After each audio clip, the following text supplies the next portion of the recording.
Hello there and welcome back to another one of our videos where we explain things. This time we're saying goodbye to our complete task button and introducing task status flows with the new SciNote update.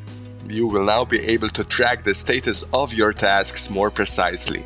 Gone are the days of wondering if you ever started a task. Now you will know for sure just by a quick glance of the task details, right where the complete task button used to be. Use the status switcher to move forward or backward one step at a time, and once you reach the completed state, your task is considered complete and your job is done. But if you're a premium user, there is more in store for you. You can move the task to review mode by selecting the in review status.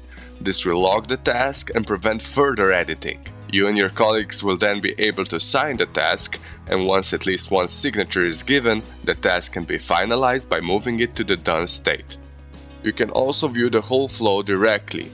Here you can see in which state the task is, what's left of the flow, and if there are any signatures expected in it.